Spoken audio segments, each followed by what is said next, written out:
देवियों और सज्जनों, आज हम जिस विषय पर गहराई से चर्चा करने जा रहे हैं वह है लोभ और लालच का परिणाम। यह विषय केवल एक नैतिक शिक्षा नहीं है, बल्कि मानव जीवन की जड़ को हिला देने वाला सत्य है। मनुष्य के पतन का सबसे बड़ा कारण यदि कोई रहा है तो वह है लोभ और लालच। ये दोनों ऐसे अदृश्य शत्रु हैं जो इंसान के भीतर ही छिपे रहते हैं। जब तक ये नियंत्रित हैं, तब तक जीवन संतुलित और शांत रहता है। लेकिन जैसे ही इनका विस्तार होता है, मनुष्य का पतन निश्चित हो जाता है। लोभ और लालच का अर्थ क्या है? लोभ का अर्थ है आवश्यकता से अधिक पाने की इच्छा, जबकि लालच का अर्थ है दूसरों का हिस्सा छीनकर भी अपने लिए संग्रह करने की प्रवृत्ति। दोनों ही स्थितियों में इंसान कभी संतुष्ट नहीं होता। वह जो पाता है उसमें उसे कमी नजर आती है, और जो उसके पास नहीं है उसकी प्राप्ति के लिए वह पागल हो जाता है। भगवद गीता में श्री कृष्ण ने स्पष्ट कहा है, त्रिविधम नरकस्येदम द्वारम नाशनमात्मनः कामः क्रोधस्तथा लोभः तस्मादेतत्त्रयम् त्यजेत। अर्थात यह तीन चीजें नरक के द्वार हैं, काम, क्रोध और लोभ। इनसे बचने वाला इंसान ही जीवन में शांति और मोक्ष प्राप्त करता है। अब प्रश्न यह उठता है कि आखिर लोभ और लालच का परिणाम क्या होता है? पहला परिणाम, मनुष्य का पतन। लोभ मनुष्य की बुद्धि को भ्रष्ट कर देता है। वह सही गलत का भेद भूल जाता है। जब लोभ हृदय में प्रवेश करता है तो धर्म, नीति, सत्य सब गौण हो जाते हैं। इंसान केवल एक ही चीज सोचता है, कैसे मैं अधिक से अधिक पालूं, चाहे वह सही मार्ग से हो या गलत। दूसरा परिणाम, संतोष का नाश। जिसे लोभ और लालच लग जाता है वह कभी संतुष्ट नहीं हो सकता। उसके पास लाखों हो तब भी उसे करोड़ों चाहिए। उसके पास राजमहल हो तब भी उसे और बड़ा साम्राज्य चाहिए। यही कारण है कि इतिहास में ऐसे अनेक उदाहरण मिलते हैं जहां राजाओं ने लालच में आकर अपने ही राज्य का नाश कर डाला। तीसरा परिणाम, अंतहीन दुख। लोभी इंसान कभी सुखी नहीं रह सकता, क्योंकि उसकी इच्छाएं कभी समाप्त नहीं होती। हर इच्छा एक नया बोझ बनकर उसके जीवन में आती है। आज वह सोचता है कि यदि मुझे यह मिल जाए तो मैं सुखी हो जाऊंगा, लेकिन जब वह उसे पा लेता है तब नई वस्तु का मोह उसे घेर लेता है। शास्त्रों में कथा आती है, एक साधु जंगल में तप कर रहे थे। एक दिन उन्होंने सोचा कि यदि मेरे पास एक गाय हो जाए तो मेरा जीवन सरल हो जाएगा। भगवान ने उनकी मनोकामना पूरी कर दी। साधु के पास गाय आ गई। अब समस्या यह हुई कि गाय के लिए चारा चाहिए, पानी चाहिए, सुरक्षा चाहिए। साधु अब तप करने की बजाय गाय की चिंता में डूब गए। धीरे धीरे उनकी शांति समाप्त हो गई। यही लोभ है जो हमें शांति से भटका देता है। चौथा परिणाम, संबंधों का टूटना।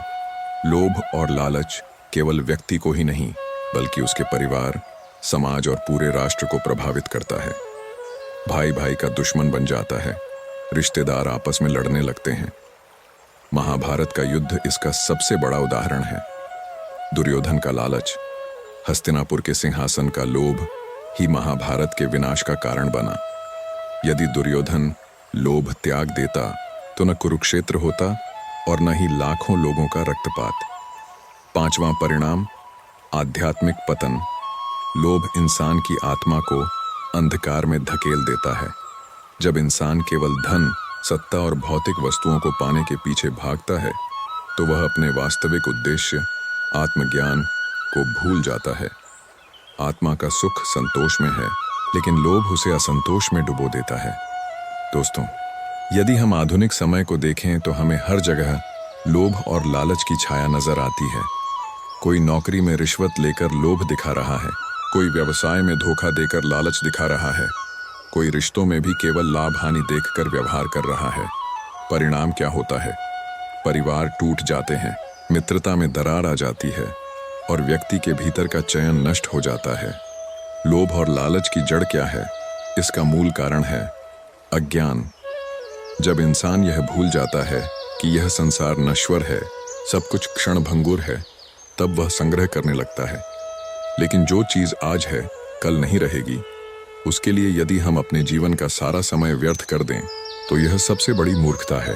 शास्त्र कहते हैं, संतोषम परमम सुखम, अर्थात संतोष सबसे बड़ा सुख है। जिस इंसान ने संतोष पा लिया उसने संसार जीत लिया। लेकिन लोभी इंसान, चाहे उसके पास कितना भी संग्रह हो, वह भीतर से गरीब ही रहता है। अब अगले भाग में हम विस्तार से लेंगे इतिहास और पुराणों से कहानियां, जहां लोभ और लालच ने पूरे पूरे वंश को नष्ट कर दिया। साथ ही हम यह भी देखेंगे कि यदि मनुष्य लोभ पर नियंत्रण कर ले तो जीवन में कितनी सरलता और शांति आ सकती है। महाभारत का युद्ध इसका सबसे बड़ा प्रमाण है कि जब लोभ और लालच का बीज बोया जाता है तो उसका परिणाम केवल व्यक्ति तक सीमित नहीं रहता, बल्कि पूरे समाज और राष्ट्र को प्रभावित करता है। दुर्योधन के मन में सत्ता का लोभ था। उसने कभी यह नहीं सोचा कि हस्तिनापुर का राज्य केवल उसका ही नहीं बल्कि पांडवों का भी है। यदि वह केवल 5 गांव भी दे देता तो इतना बड़ा युद्ध टल सकता था, लेकिन लोभ ने उसकी बुद्धि पर पर्दा डाल दिया। जब श्री कृष्ण स्वयं शांति दूत बनकर हस्तिनापुर पहुंचे और दुर्योधन से बोले, हे दुर्योधन, पांडवों को केवल 5 गांव दे दो और युद्ध रोक दो, तब भी दुर्योधन ने कहा, मैं बिना युद्ध के उन्हें सुई की नोक जितनी भूमि भी नहीं दूंगा। यही लालच था जिसने महाभारत का भयानक युद्ध करा दिया। लाखों वीर योद्धा मारे गए, संपूर्ण समाज रक्त से लाल हो गया। यह हमें सिखाता है कि एक व्यक्ति का लोभ पूरे वंश के विनाश का कारण बन सकता है। रामायण में भी हम देखते हैं कि लोभ और लालच का क्या परिणाम हुआ। रावण के पास सब कुछ था, सोने की लंका, अपार धन, अपार विद्या, शिव का वरदान और 10 सिरों का सामर्थ्य। लेकिन जब उसके भीतर सीता माता को पाने का लालच आया, तभी से उसके पतन की शुरुआत हो गई। लोभ ने उसकी बुद्धि भ्रष्ट कर दी। उसे यह समझ में नहीं आया कि पराई स्त्री का अपहरण करना उसके जीवन का अंत कर देगा। लालच ने उसकी विवेक शक्ति को नष्ट कर दिया और अंततः वही रावण, जिसने समस्त देवताओं को पराजित किया था, भगवान श्री राम के हाथों मारा गया। यह स्पष्ट है कि लोभ और लालच चाहे कितना भी बड़ा साम्राज्य क्यों न दे दें, अंत में सब कुछ छीन लेते हैं। अब यदि हम इतिहास में जाएं तो वहां भी अनेक उदाहरण मिलते हैं। सिकंदर महान विश्व विजेता कहलाया, लेकिन उसका लालच था पूरी दुनिया जीतने का। एक छोटे से राजा का लोभ पूरी पृथ्वी को अपना साम्राज्य बनाने का ही उसके लिए विनाश का कारण बना। एक बार उसने भारत पर आक्रमण किया और यहाँ के छोटे छोटे राज्यों से युद्ध किया, किंतु जब वह वापसी जा रहा था तो रास्ते में बीमारी से ग्रस्त होकर उसकी मृत्यु हो गई। जिस व्यक्ति ने पूरी दुनिया जीतने की ठानी थी, वह अपनी ही मृत्यु से नहीं जीत सका। उसका लालच उसे मिट्टी में मिला गया। मरते समय उसने अपने सैनिकों को आदेश दिया कि उसके हाथ खुले छोड़कर दफनाया जाए, ताकि दुनिया देख सके कि मैं खाली हाथ आया था और खाली हाथ जा रहा हूं। यही है लोभ और लालच का परिणाम। अब आधुनिक जीवन की ओर देखते हैं। आज के समय में इंसान के पास धन है, सुख सुविधाएं हैं, फिर भी उसका लोभ कम नहीं होता। एक व्यापारी का उदाहरण लीजिए। यदि वह ईमानदारी से व्यापार करे तो वह सम्मान और शांति से जीवन जी सकता है, लेकिन लालच उसे शॉर्टकट दिखाता है। वह मिलावट करता है, झूठ बोलता है, दूसरों को धोखा देता है। शुरू में उसे लाभ होता है, लेकिन धीरे धीरे उसका व्यापार गिर जाता है। लोग उस पर से विश्वास खो देते हैं और अंततः उसका जीवन बर्बाद हो जाता है। यही कारण है कि कहा गया है, धन तो साधन है, साध्य नहीं। धन के पीछे भागना जीवन का लक्ष्य नहीं हो सकता। लोभ और लालच की सबसे खतरनाक विशेषता यह है कि यह कभी खत्म नहीं होते। जैसे जैसे इंसान इन्हें पूरा करने की कोशिश करता है, वे और बढ़ते जाते हैं। एक साधारण मजदूर सोचता है, यदि मेरे पास थोड़े पैसे आ जाएं तो मेरा जीवन सुधर जाएगा। पैसे आते हैं, फिर वह सोचता है, अब मुझे एक घर चाहिए। घर आने पर उसे लगता है, अब गाड़ी होनी चाहिए। गाड़ी आने के बाद अब बड़ा बंगला, फिर व्यवसाय, फिर प्रतिष्ठा, फिर राजनीति। इस तरह उसकी इच्छाएं कभी समाप्त नहीं होती। लोभ एक कुआं नहीं है, बल्कि एक अथाह सागर है, जिसमें डूबने के बाद इंसान कभी बाहर नहीं निकल पाता। शास्त्र कहते हैं, लोभ मनुष्य के हृदय को कठोर बना देता है। एक लोभी व्यक्ति दूसरों की पीड़ा नहीं देख पाता, उसे केवल अपने स्वार्थ की चिंता होती है। उदाहरण के लिए, आजकल लोग पर्यावरण का विनाश कर रहे हैं, जंगल काट रहे हैं, नदियों को प्रदूषित कर रहे हैं, खनिजों का अत्यधिक दोहन कर रहे हैं। क्यों? केवल लोभ और लालच के कारण। परिणाम क्या हो रहा है? प्राकृतिक आपदाएं, बाढ़, भूकंप, प्रदूषण, बीमारियां। यदि लोभ और लालच पर नियंत्रण न किया गया तो यह पूरी मानवता के अस्तित्व को खतरे में डाल देगा। गीता में श्री कृष्ण ने यह भी कहा है कि लोभ इंसान की आत्मा को बांध देता है। जैसे मकड़ी अपने जाल में स्वयं फंस जाती है, वैसे ही लोभी व्यक्ति अपनी इच्छाओं के जाल में फंस जाता है। वह सोचता है कि मैं स्वतंत्र हूं, लेकिन वास्तव में वह अपनी ही वासनाओं का दास बन चुका होता है। संत कबीर ने कहा है, लोभ बुरी बला है, लोभ करे पतंग, लोभ लगे तो आदमी करे सब कुछ भंग। यानी लोभ वह आग है जिसमें जलकर इंसान स्वयं नष्ट हो जाता है और दूसरों को भी नष्ट करता है। अब हमें यह समझना होगा कि लोभ और लालच का परिणाम केवल बाहरी नहीं बल्कि आंतरिक भी होता है। बाहरी परिणाम है धन का नाश, संबंधों का टूटना, समाज का पतन, और आंतरिक परिणाम है मानसिक अशांति, आत्मिक अंधकार और आत्मा की गिरावट। जब मनुष्य का हृदय संतोष खो देता है, तब उसे सुखी बनाने वाली कोई भी वस्तु संसार में नहीं रह जाती। दोस्तों, यही कारण है कि सभी महान संतों और महापुरुषों ने संतोष को सबसे बड़ी संपत्ति बताया है। एक संत ने कहा था, संसार का सबसे धनी व्यक्ति वह है जिसे संतोष प्राप्त है, और संसार का सबसे गरीब व्यक्ति वह है जो लोभ से भरा हुआ है। अगले भाग 3 में हम गहराई से चर्चा करेंगे कैसे लोभ और लालच परिवार को नष्ट करते हैं, और संतों की कहानियां व गीता के उपदेशों से समाधान भी खोजेंगे। लोभ और लालच का असर सबसे पहले परिवार पर पड़ता है।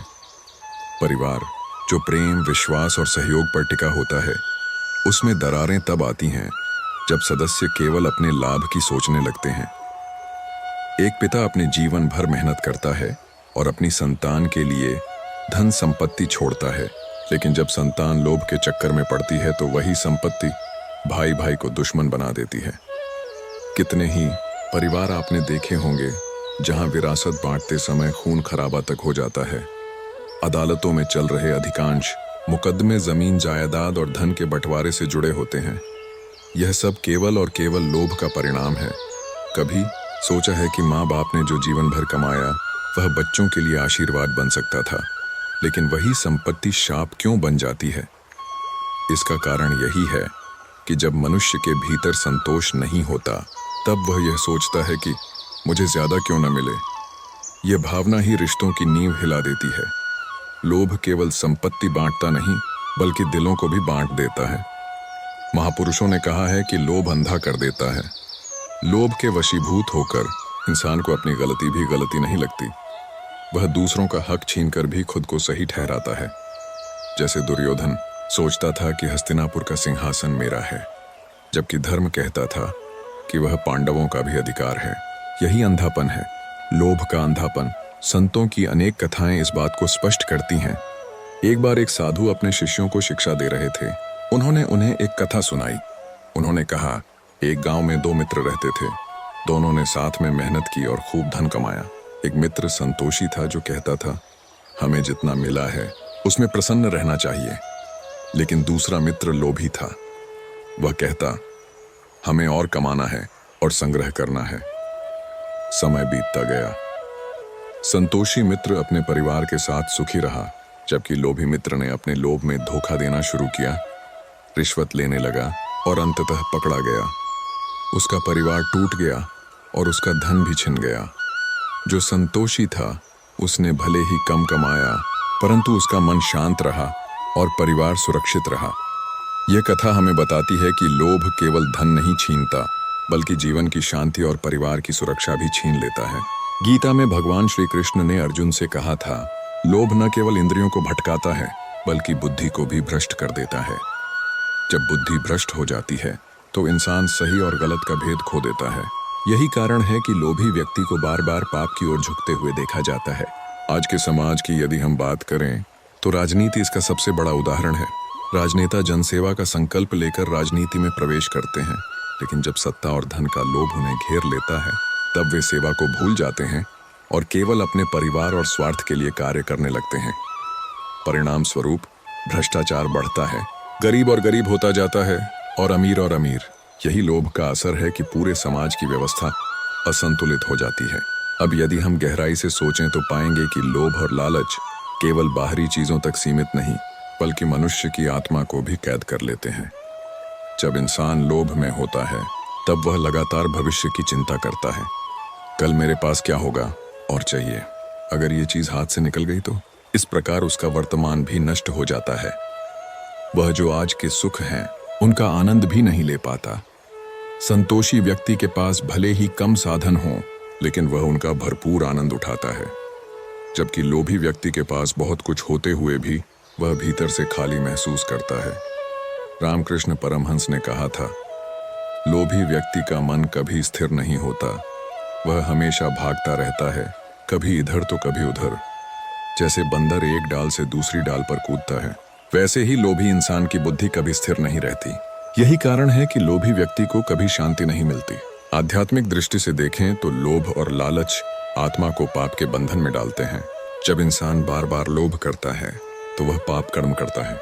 चोरी, झूठ, छल, विश्वासघात, यह सब लोभ के कारण होते हैं। और जब यह सब होता है तो आत्मा पर पाप का बोझ बढ़ जाता है। यही बोझ जन्म जन्मांतर तक इंसान को दुख देता है। यही कारण है कि कहा गया है, लोभ पापों का जड़ है। अब समाधान की ओर बढ़ते हैं। लोभ और लालच से बचने के लिए क्या करना चाहिए? सबसे पहले तो इंसान को यह समझना चाहिए कि इस संसार में कुछ भी स्थायी नहीं है। जो आज है कल नहीं रहेगा। हम खाली हाथ आए हैं और खाली हाथ ही जाएंगे। जब यह सत्य हृदय में उतर जाता है तब लोभ स्वतः कम हो जाता है। दूसरी बात, संतोष को जीवन का आधार बनाना चाहिए। संतोष का अर्थ यह नहीं है कि मेहनत छोड़ दें। मेहनत करना जरूरी है, लेकिन आवश्यकता से अधिक संग्रह की प्रवृत्ति गलत है। जैसे किसान खेत में बीज बोता है, सिंचाई करता है और फसल काटता है। वह मेहनत करता है, लेकिन जितना जरूरी है उतना ही लेता है और बाकी बांट देता है। यही संतोष है। तीसरी बात, दान की आदत डालें। लोभ तब बढ़ता है जब हम केवल अपने लिए संग्रह करते हैं, लेकिन जब हम दूसरों के लिए दान करते हैं तो हृदय हल्का होता है और लोभ कम होता है। गीता में भी कहा गया है, दानम तपश्च यज्ञश्च त्याग एव सताम गति, अर्थात दान और त्याग ही संतों का मार्ग है। चौथी बात, ईश्वर का स्मरण। जब इंसान बार बार ईश्वर का स्मरण करता है तब उसे यह बोध होता है कि वास्तविक सुख भौतिक वस्तुओं में नहीं बल्कि परमात्मा में है।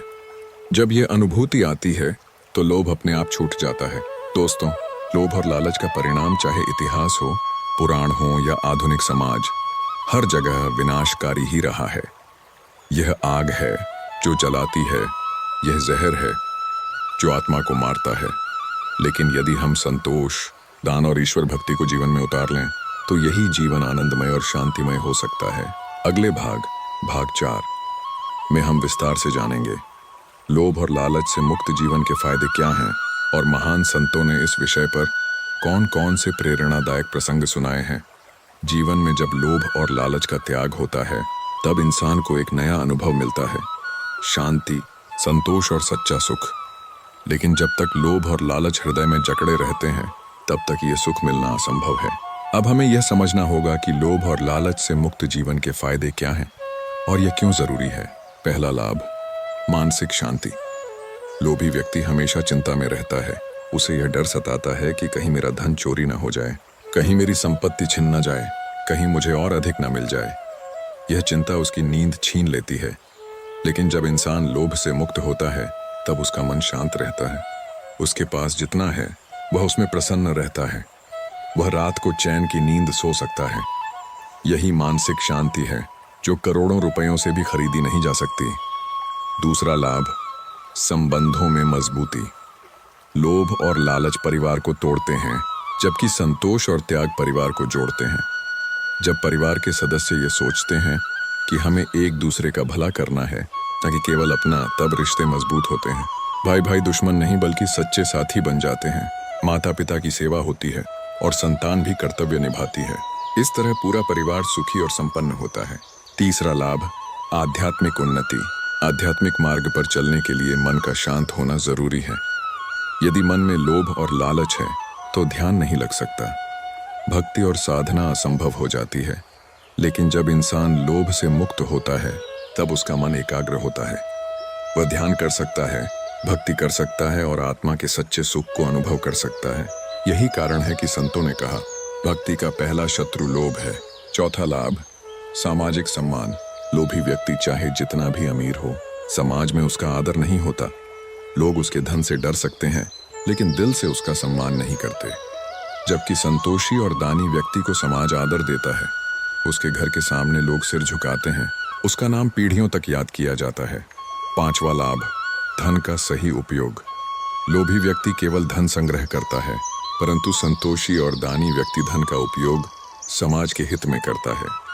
अस्पताल बनवाता है, विद्यालय खोलता है, गरीबों की मदद करता है। यही कारण है कि आज भी हम बिरला, टाटा, बजाज जैसे उद्योगपतियों का नाम श्रद्धा से लेते हैं, क्योंकि उन्होंने धन का उपयोग केवल अपने लिए नहीं बल्कि समाज के लिए किया। अब कुछ प्रेरणादायक प्रसंगों पर दृष्टि डालते हैं। एक बार एक राजा था, उसके पास अपार धन था, लेकिन वह लोभी था। उसका मन हमेशा और धन कमाने में लगा रहता। एक दिन उसने दरबार में घोषणा की, जो व्यक्ति मेरे खजाने में और सोना भर देगा, उसे मैं आधा राज्य दे दूंगा। यह सुनकर एक साधु उसके पास आया और बोला, राजन, मैं आपके खजाने को सोने से भर सकता हूँ, लेकिन एक शर्त है। राजा ने कहा, क्या शर्त? साधु बोला, आपको अपना लोभ छोड़ना होगा। राजा हंस पड़ा और बोला, यह असंभव है।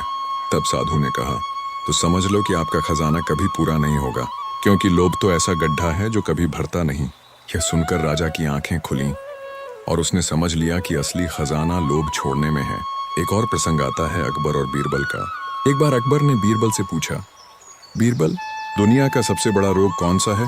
बीरबल ने कहा, हुजूर, दुनिया का सबसे बड़ा रोग है लोभ। अकबर ने पूछा, क्यों? बीरबल ने कहा, क्योंकि यह रोग कभी ठीक नहीं होता। भूख मिट सकती है, प्यास बुझ सकती है, लेकिन लोभ कभी खत्म नहीं होता। यह सुनकर अकबर भी गंभीर हो गया।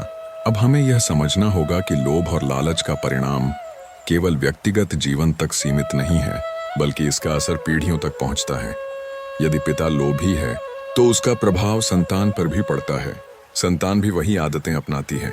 यही कारण है कि परिवार में संस्कारों का महत्व है। यदि घर में बच्चे देखेंगे कि माता पिता संतोषी हैं, दानी हैं, तो वे भी वैसे ही बनेंगे। लेकिन यदि माता पिता लोभ में डूबे हैं तो संतान भी वैसी ही होगी। गीता में भगवान श्री कृष्ण ने कहा, जो व्यक्ति अपने इंद्रियों को वश में कर लेता है और संतोष को अपनाता है, वही सच्चा योगी है। यहाँ संतोष का अर्थ है लोभ का त्याग। अब एक और गहरी बात पर ध्यान दें। लोभ और लालच केवल धन से संबंधित नहीं है। कभी कभी लोग सम्मान का लोभ करते हैं, प्रसिद्धि का लोभ करते हैं, पद और प्रतिष्ठा का लोभ करते हैं। यह भी उतना ही खतरनाक है। इतिहास में हम देखते हैं कि कितने ही राजा प्रसिद्धि पाने के लिए युद्ध करते रहे और अंत में उनका नाम अपयश में दर्ज हुआ। सच्चा सम्मान और प्रसिद्धि तो त्याग से मिलती है। जो व्यक्ति दूसरों के लिए त्याग करता है, समाज उसका आदर करता है।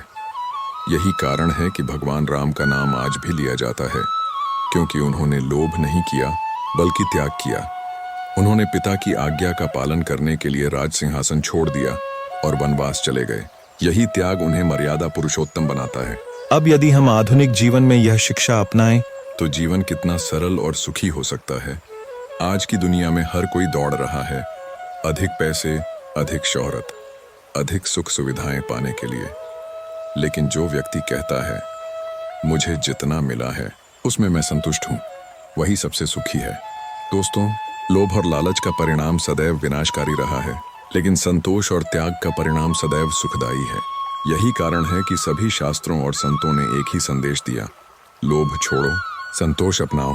अगले भाग 5 में हम और भी गहराई से समझेंगे कि लोभ और लालच से बचने के लिए कौन कौन से व्यवहारिक उपाय अपनाए जा सकते हैं और कैसे इन्हें जीवन में उतारा जाए।